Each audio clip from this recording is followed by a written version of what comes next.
Buddhism's central concept revolves around a single word, karma. Learning Buddhism entails respecting cause and effect, having a profound belief in it, and comprehending it. When we truly grasp the concept of the cycle of causality, we naturally hold ourselves accountable in terms of our actions, words, and thoughts, refraining from actions that disrupt the cycle of cause and effect.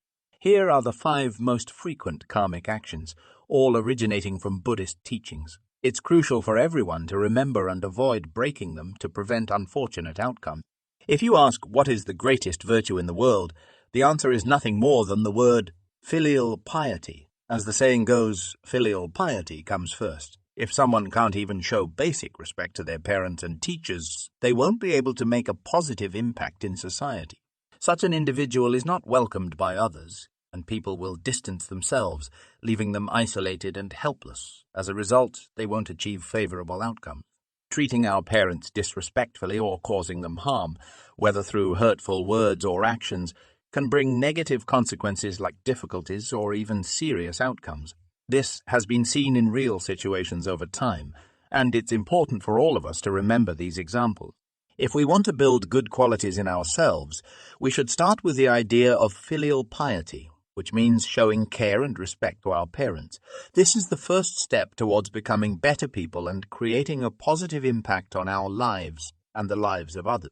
In Buddhism, the most serious wrongdoing is taking a life, which is also the very first guideline in Buddhism.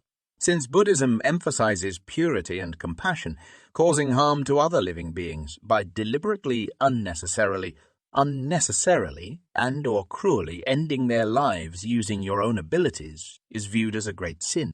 In Buddhism, every life is called a sentient beings. All sentient beings cherish their own life and want to prolong their lifespan. When living beings are killed, a profound seed of hatred is sown within them. In the future, in the cycle of reincarnation, once the karma is mature, they will repay each other and this karma will come.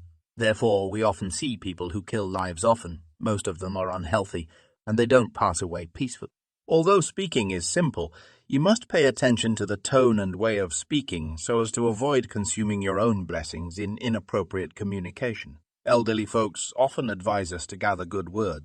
This means we should speak kindly and say positive things to cheer and inspire others. We should help solve their problems and encourage their growth instead of speaking harshly, which harms both them and us. If you tend to use bad language, it's important to manage your feelings. If you don't, you might face difficulties in your future relationships with others. Your interactions with family and relatives could also become intense. Negative words can lead to negative consequences. If we want to talk about where blessings come from, it's all about giving.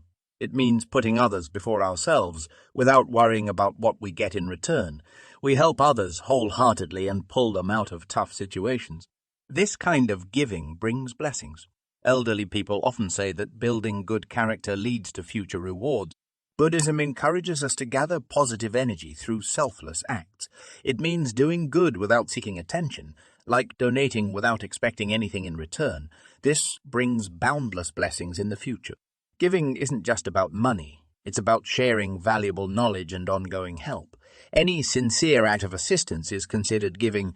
If you're selfish and unwilling to help, your own desires might not come true. This is how causes and consequences work. This idea goes beyond the previous one.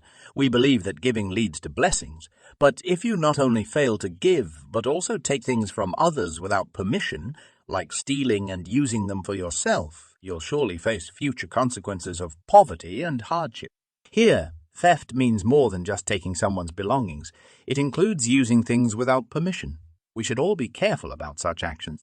The 5 consequences mentioned above come from the Keksitigarbha Sutra. I hope everyone remembers them, uses them as warnings in daily life and a guideline of your actions, words, and thoughts. By doing so, you can create positive outcomes in the future.